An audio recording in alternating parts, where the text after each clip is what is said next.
पटना वही भूमि है जहां से जेपी के आंदोलन की शुरुआत हुई और कांग्रेस के मजबूत किले को ध्वस्त कर दिया गया था।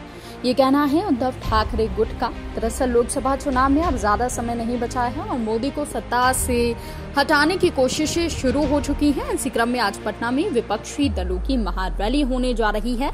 इसमें विरोधी मोदी खेमा अपनी शक्ति प्रदर्शन करेगा। इस बैठक में पीएम मोदी को 2024 में सत्ता से हटाने पर विपक्षी दलों के बीच सिंगल पॉइंट पर एजेंडे पर सहमति बनाने की कोशिश होगी। रैली से पहले शिवसेना ने सामना में संपादकीय लिखकर कहा कि पटना वही भूमि है जहां से जेपी के आंदोलन की शुरुआत हुई और कांग्रेस के मजबूत किले को ध्वस्त कर दिया गया था। संपादकीय में कहा गया कि एक बार फिर पटना से शुरुआत हो रही है, जो अच्छा है। शिवसेना ने चिंता जताई है कि अगर 2024 में फिर से मोदी आते हैं तो लोकतंत्र नहीं बचेगा।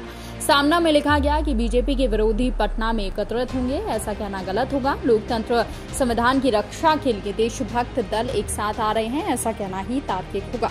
सामना में कहा गया कि वर्ष 1975 में इसी पटना की भूमि से जयप्रकाश नारायण ने दूसरी आजादी का और क्रांति का नारा दिया था। कांग्रेस के विरोध में उसी समय सभी राजनीतिक दल एकजुट हुए थे और एक दूसरे में विलीन हुए थे। उस एकजुटता से इंदिरा गांधी भी पराजित हुई थी। आपको बता दें कि सामना में उद्धव ठाकरे गुट ने केंद्रीय जांच एजेंसियों के दुरुपयोग के आरोप लगाते हुए कहा कि बीजेपी में शामिल होने वाले भ्रष्टाचारियों को अभिदान मिल रहा है। यही तानाशाही के कदम है। इसमें कहा गया कि कम से कम 450 सीटों पर एक के खिलाफ एक का मुकाबला होगा और इस लड़ाई में बीजेपी की पराजय होगी। मोदी कितना भी नाटकीय प्रयोग कर लें, उनकी पराजय होगी। इस देश के कई राज्यों ने ये दिखा दिया है।